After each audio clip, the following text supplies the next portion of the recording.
इधर उत्तर प्रदेश के बाराबंकी में एक साइको किलर की वजह से दहशत मच गई है और आरोप है कि वहां एक सिरफिरे ने कई बुजुर्ग महिलाओं को मौत के घाट उतार दिया, जिन्हें जान से मारने का तरीका बिल्कुल एक सा था। पुलिस का दावा है कि साइको किलर ने पहले तो महिलाओं का रेप किया और फिर उन्हीं के कपड़ों की मदद से उनका गला घोंटकर उन्हें मौत के घाट उतार दिया। सुबह सुबह वो अपने घर से बाहर गई थी जंगल के लिए 29 दिसंबर के दिन, तब से वो नहीं लौटी। 30 दिसंबर की सुबह में उनकी बॉडी मिली थी। बताया गया कि हत्या का पहला मामला 5 दिसंबर 2022 को सामने आया, जब 60 साल की एक बुजुर्ग महिला का शव खेत से बरामद हुआ, जिसकी पोस्टमार्टम रिपोर्ट में उसके साथ रेप होने और फिर गला घोंटकर मारे जाने की पुष्टि की गई।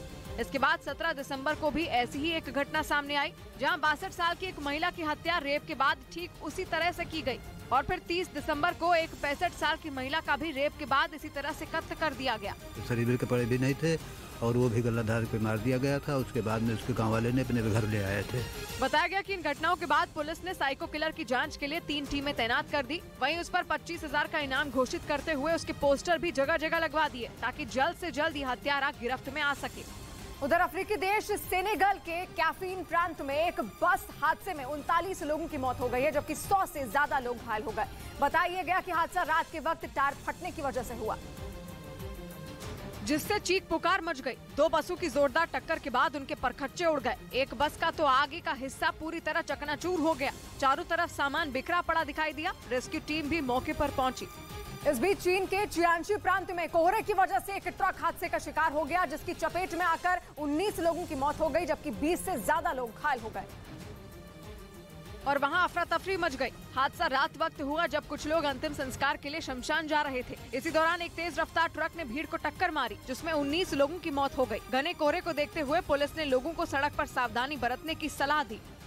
इधर जयपुर में राजस्थान लोक सेवा आयोग की टीचर भर्ती परीक्षा के पेपर लीक मामले में प्रशासन ने एक्शन लेते हुए एक कोचिंग सेंटर पर बुलडोजर चला दिया, लेकिन इस कार्रवाई के लिए प्रशासन की टीम पूरी तैयारी के साथ पहुंची थी, जिसके बाद देखते ही देखते 3 घंटे के अंदर कोचिंग सेंटर के बाहरी हिस्से को पूरी तरह से तोड़ दिया गया। बुलडोजर ने 5 मंजिला इमारत को मलबे में तब्दील कर दिया। पर माफिया की बिल्डिंग को जयपुर में जमींदोज किया जा रहा, बुलडोजर चलाया जा रहा।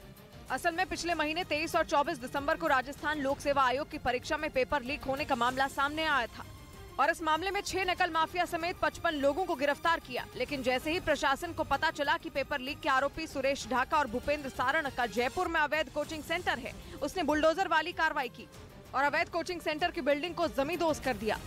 उधर ब्रिटेन की न्यूज वेबसाइट द इंडिपेंडेंट का दावा है कि वहां के प्रधानमंत्री ऋषि सुनक अगला चुनाव हार सकते हैं। न्यूज वेबसाइट ये दावा अपने एक सर्वे के आधार पर किया है, जिसमें ब्रिटेन के पीएम ऋषि सुनक और उनके 15 मंत्रियों की हार का दावा किया गया। ब्रिटेन में 2024 के दौरान होने वाले आम चुनाव के लिए ब्रिटेन की न्यूज वेबसाइट द इंडिपेंडेंट ने एक सर्वे करवाया, जिसके आधार पर उनका दावा है कि 5 कैबिनेट मंत्रियों को छोड़कर बाकी सभी अपनी सीट गंवा सकते हैं। उन्होंने इस लिस्ट में ब्रिटेन के पीएम ऋषि सुनक का भी नाम शामिल किया।